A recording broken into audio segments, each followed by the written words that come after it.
Pierre Chartier, journaliste réputé pour son acharnement à traquer la vérité, s'est lancé dans une mission périlleuse. Son objectif, infiltrer le Grand Orient de France, une loge maçonnique puissante et secrète. Des rumeurs circulaient depuis des années sur l'influence indue du Grand Orient sur la politique française. Chartier, homme d'une intégrité sans faille, se sentait obligé de révéler la vérité. Il croyait que la démocratie était en jeu. Des mois ont été consacrés à l'élaboration minutieuse d'une identité crédible, une façade qui lui permettrait de se glisser inaperçu dans les rangs de l'organisation. Le processus fut épuisant, rempli de nuits blanches à étudier les rituels maçonniques et à fabriquer une histoire personnelle convaincante. Mais finalement, le jour arriva où il reçut son invitation. Il devait assister à une réunion au siège historique du Grand Orient, à Paris. Le bâtiment était imposant, sa façade ornée de symboles cryptiques et enveloppée d'une aura de secret presque palpable. En franchissant le seuil, Chartier fut saisi d'un étrange mélange d'appréhension et d'excitation. Il pénétrait dans l'antre du lion, mais l'ivresse de la poursuite, le parfum d'une vérité cachée, le poussait en avant. Il traversa des couloirs faiblement éclairés, le silence rompu seulement par l'écho de ses propres pas. L'air était chargé de l'odeur de l'encens et de l'anticipation. Enfin, il atteignit la salle de réunion, sa lourde porte en bois gardée par deux hommes, au visage aussi impassible que la pierre. À l'intérieur, le grand maître présidait l'assemblée. Son regard semblait transpercer Chartier, lisant ses pensées, scrutant son âme. La vie au sein du Grand Orient était une danse dangereuse.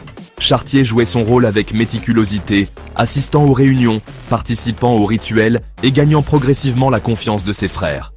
Il apprit l'étendue de leur influence, leur connexion aux plus hauts échelons du pouvoir. Pourtant, quelque chose d'autre se cachait sous la surface, un secret plus sombre, murmuré seulement à voix basse.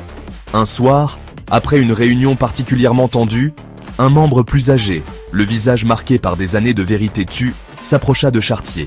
Il parla d'un groupe au sein du groupe, une cabale obscure connue seulement sous le nom de l'architecte.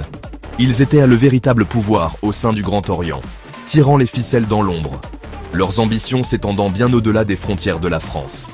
Intrigué et inquiet, Chartier creusa davantage. Il commença à remarquer des signes subtils, des messages codés échangés lors de conversations apparemment anodines. Il passa des nuits à se plonger dans d'anciens textes maçonniques, cherchant toute mention de l'architecte. Plus il s'enfonçait dans ses recherches, plus il réalisait qu'il ne s'agissait pas d'une simple théorie du complot. Il était sur la piste de quelque chose de bien plus ancien, de bien plus insidieux qu'il n'aurait jamais pu l'imaginer. Le poids de sa découverte pesait sur lui. Il se sentait comme un archéologue qui avait découvert une chambre funéraire pour n'y trouver qu'un message avertissant d'une ancienne malédiction.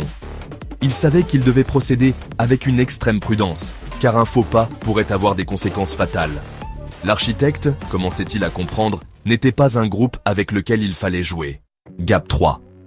Poussé par une soif insatiable de savoir, Chartier s'enfonça plus profondément dans les ténèbres du Grand Orient.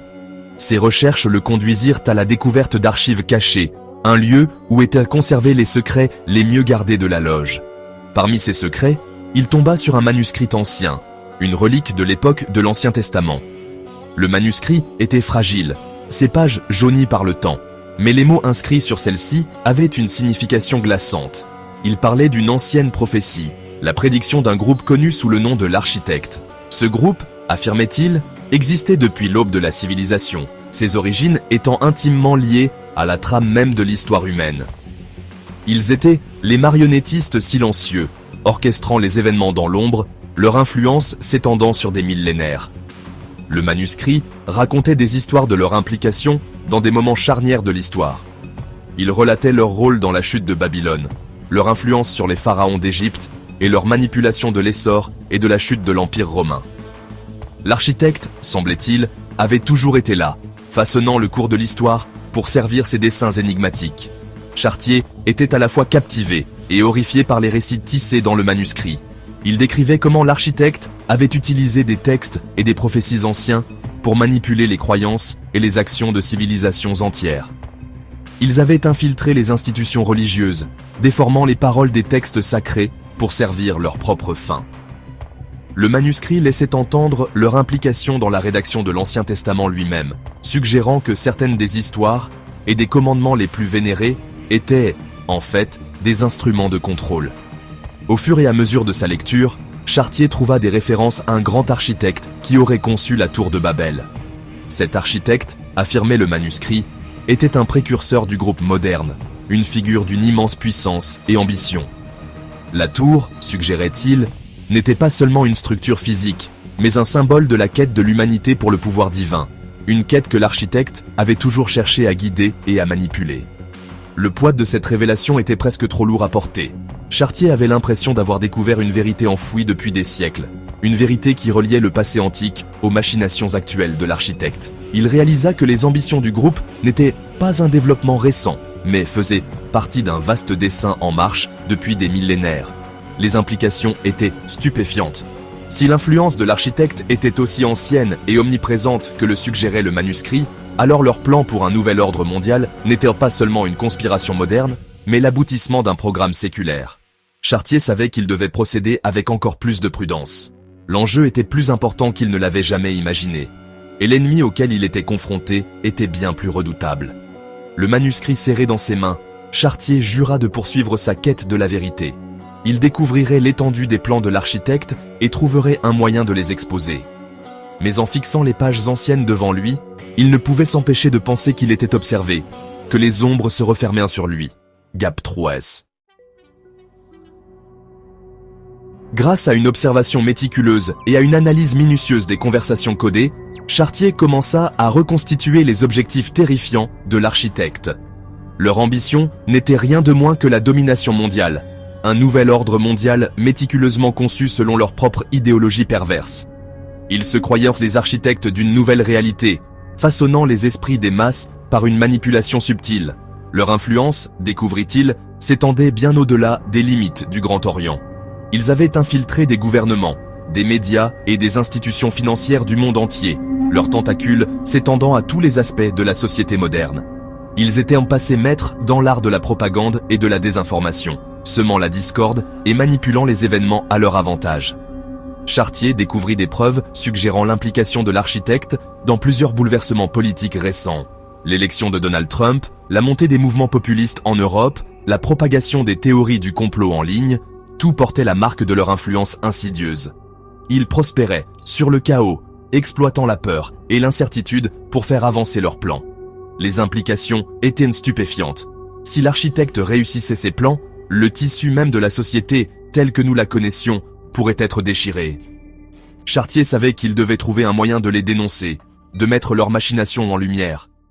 Mais comment pouvait-il espérer combattre un ennemi si profondément ancré, si habile à manipuler les leviers du pouvoir? Alors que Chartier s'enfonçait dans les plans de l'architecte, il tomba sur une référence inattendue qui lui glaça le sang.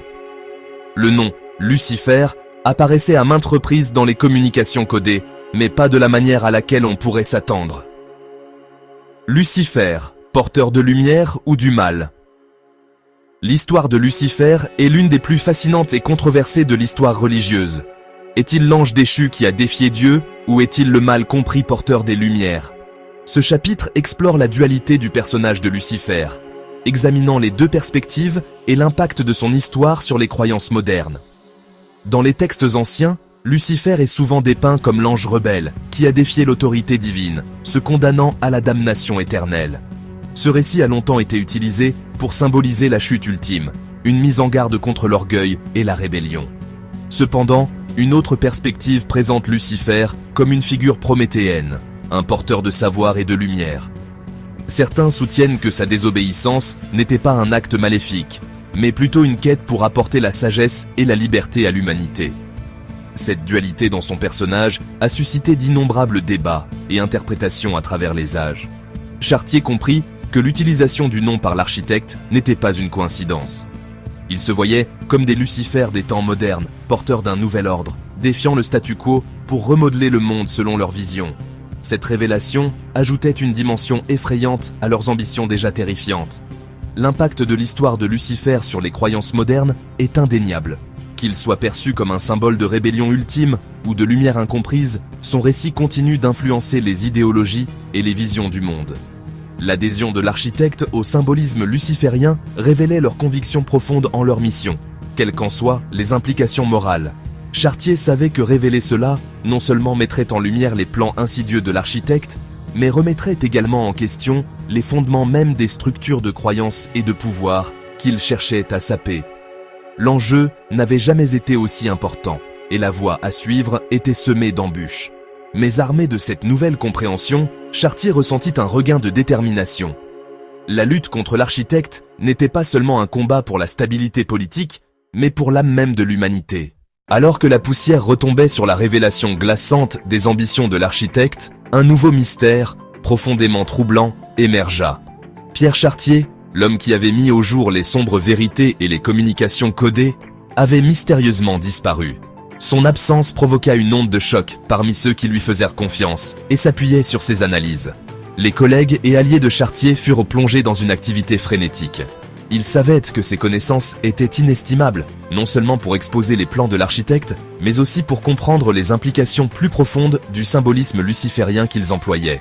Les enjeux n'avaient jamais été aussi importants, et maintenant, l'homme qui détenait la clé de leur compréhension avait disparu. Les rumeurs commencèrent à circuler. Chartier avait-il été enlevé par les forces mêmes qu'il cherchait à dénoncer ? Ou s'était-il réfugié dans la clandestinité, poussé à se cacher par le poids des secrets qu'il avait découverts ? L'absence de réponse claire ne fit qu'alimenter la tension croissante. Dans l'ombre, les murmures s'intensifièrent. Les écrits de Chartier, ses notes et ses messages cryptés devinrent l'objet d'une recherche désespérée. Chaque mot qu'il avait laissé derrière lui était scruté, chaque indice examiné. Ses collègues savaient que quelque part dans son travail se trouvait la clé pour le retrouver ou pour continuer le combat sans lui. La disparition de Pierre Chartier ajouta une nouvelle dimension d'urgence et de danger à leur mission. Il ne s'agissait plus seulement de dévoiler les plans de l'architecte. C'était maintenant une course contre la montre pour sauver un allié crucial. Le chemin à parcourir était semé d'incertitudes, mais une chose était claire, la bataille pour l'âme de l'humanité avait pris une tournure sombre et personnelle. La disparition mystérieuse de Chartier soulignait la nature périlleuse de leur quête. L'emprise de l'architecte était vaste, son influence profonde. Pourtant, la détermination à découvrir la vérité et à contrecarrer ses desseins malveillants ne fit que se renforcer. Alors qu'ils poursuivirent leurs efforts, chaque pas était franchi avec la conscience qu'ils ne se battaient pas seulement pour eux-mêmes, mais pour tout ce que Chartier avait risqué sa vie à révéler. La recherche de Pierre Chartier avait commencé, et avec elle, un nouveau chapitre dans leur lutte contre les forces obscures qui cherchaient à remodeler le monde.